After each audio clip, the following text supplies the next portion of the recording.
Ombantsika menakavany ny fahasoavana sy ny fiadanana aminy. Misotranao zay raha eo noho ny amin'ity ora sy fotoana ity, zay ankalazana anao indray sy hanomezanao anay ny sakafo sahaza ao anay. Dia miteneny anao tompo araka ny fombanao fa miaino zay mpanomponao aminy. Amin'ity alahady 9 septambra, alahady fahafito ambin'ny folo manaraka ny trinité, alahady ny sampana nasa fikaroana sy fandaliana mpinono ity gavana, dia ny koritianina voalohany toko 10 andiny voalohany ka hatramin'ny 15 no anjara mofinaina ao antsika. Koritianina voalohany toko 10 andiny voalohany ka hatramin'ny 15, sady ity alahady ritira teo koa dia alahady ankalazana an'Andriamanitra no telo amby 50 taona ny fiangonan'ny FJKM Anosato Hebron. Telo amby 50 taona anio ny fiangonana FJKM Anosato Hebron. Miraba anareo sy zanaky ny fiangonana Anosato Hebron tsirairay avy. Amin'ny anaran'i Jesosy no makina ny koritianina voalohany toko 10 andiny 5 voalohany. Fa tsy fantatrareo rahalahy, fa ny razantsika rehetra dia tambany rano, tambany rahona, ary izy rehetra namaky ny ranomasina, ary izy rehetra dia natao batisa ao amin'ny Mosesy tao amin'ny rahona sy ny ranomasina, ary izy rehetra ninana fihinam-panara ihany, ary izy rehetra nisotro ny fisotrom-panara ihany, fa nisotro tamin'ny vatolampy fanara izay nanaraka azy izy, ary Kristy izany vatolampy izany. Nefa ny ankabeazany dia tsy sitrak'Andriamanitra fa naringany tany anefitra.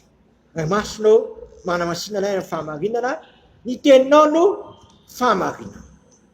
Eto amin'ity lahatsoratra masiny ity dia lazaina fa Kristy Jesosy zany vatolampy zany.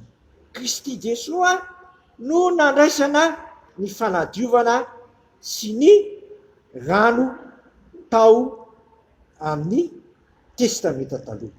Izy no nahazona namakivaky ny ranomasina mena. Ny ranomasina mena dia fanalana ny zanak'Israely tao amin'ny fahafatesana ho amin'ny fiainana. Kristy Jesosy no tandidiny nanafaka izany. Kanefa lazaina fa Kristy zany vatolampy zany. Koa eto dia mingavy sy mingavanao ny tompo aokasika ino any Kristy, fa Kristy rery ihany no azonao ny fahalavotana sy ny fanadiovana. Teo amintsika rehetra ne izany tenin'Andriamanitra zany. Amen.